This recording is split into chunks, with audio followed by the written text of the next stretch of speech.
Action cures fear. I replaced that, but this was the one that was there before. The flippening. So this shows trust in time, and over time, trust has gone down in fiat since 2009 when Bitcoin came out. This is 2009. So at that time, the trust in our fiat system was high.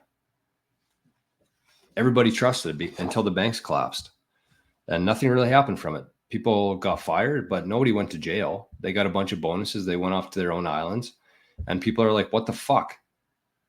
And so at that point, people's trust started going down in fiat. And at the time, hardly anybody trusted Bitcoin because it was brand new. You had like 100 people, including like Naval, Tour, a few other people. Maybe the Grinder was there at the time, but hardly anybody trusted Bitcoin at that time. But slowly over time, the trust has gone up as the network expands, as it becomes more secure, as there's more use cases, as things are being built on Bitcoin, the trust goes up. And once that flippening happens, that convergence there, that's where everything changes. And when that happens, there was a comment on one of the videos yesterday that was talking about this. And the guy said, when that happens, we're going to go exponential. And I really believe that's the truth, because this Bitcoin's so much different than anything else we've ever had before. And you have to understand that once you get to that point, once you lose faith in fiat, once you gain your trust and start looking into Bitcoin, you never go back into that old system. And honestly, just think about what that means for adoption for the future, that once you're there, you're never going back to that one. So it's not like this fiat one will ever go back up. And Bitcoins might go down for a period of time, but over time, it's going to keep going the same direction, just like the price. And it's funny that, people, the only time we ever hear about Bitcoin from our friends and family is either when it's going up or down. Mostly when it's going down, though. They're like, what happened to Bitcoin? Or they laugh, they mock you and say, did you see the price of Bitcoin? And they just have such a narrow focus on it, on the fact that it's gone down $10,000 in the last week, but it's gone up 30,000 in the last year. Hello? So people love bad news. And I think the reason people love bad news in Bitcoin is because the majority of people are significantly short Bitcoin. So it makes sense. It would make sense that people cheer on when Bitcoin's going down, because everybody outside of this community and what we have going here is short Bitcoin, very short Bitcoin. If you have a Disney Plus membership, you're short Bitcoin. If you bought a new car in the last 5 years, you're short Bitcoin. Like you paint your house, you're short Bitcoin. Everybody is. And until you really understand what's going on here in Bitcoin and you start allocating your resources and your capital differently, you're short Bitcoin. So it makes sense that people cheer it on when it's going down. But at the same time, bad news in Bitcoin, whether that's FTX, a Mt. Gox, China ban, whatever that may be, these bad news in Bitcoin is a good thing. You have to understand that bad news is good news in Bitcoin. Or the truckers, when the trucker protests, when they froze their bank accounts and people had to send in Bitcoin, bad news in the world usually leads to good news in Bitcoin, which is unfortunate. And that's why I think that in order for things to really get better here in the future, they're going to have to get a lot worse first, because that bad news is the only thing that wakes people up to their reality.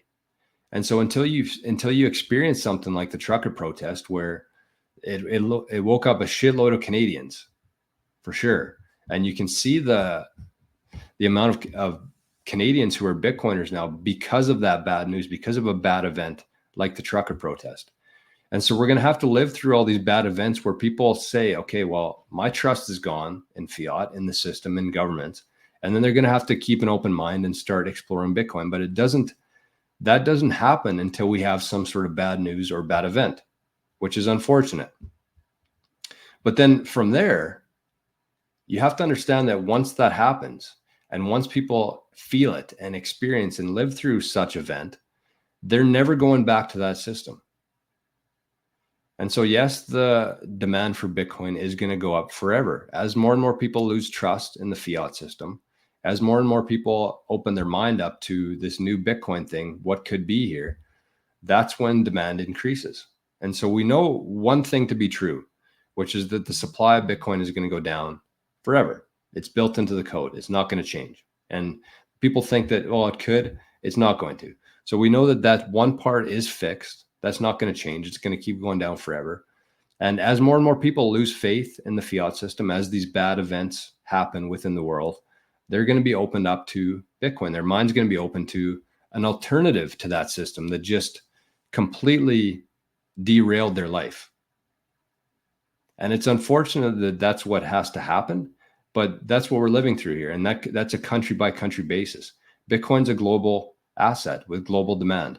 And for us to get to the flippening here, we're going to have to go through some bad shit. Every country's going to have to go through some bad shit, because until you do, nobody cares. If you got a functioning financial system, then you don't care about Bitcoin. Why would you? You don't need it. Your purchasing power is fine. You can go to the bank, take out money without questions, but we're not really there anymore. And we've got to the point where, whether it's going to the grocery store and seeing the prices of things, going to the bank and trying to withdraw a large sum of money, trying to donate to your political party and getting your bank account frozen, those are the things that have to happen in order to wake people up. But once they're awake, once they've seen how toxic that system is, how bad the fiat system is, they're never going back there. And that's a really hard thing to wrap your head around. Very hopeful, very exciting, but a very hard thing to wrap your head around is that once you're there, you're not ever going back to that fiat system. Jason says, bad news travels like wildfire. Good news travels slow. Isn't that true? Johnny Cash. Bad news travels like wildfire. Good news travels slow. That's so true. So accurate.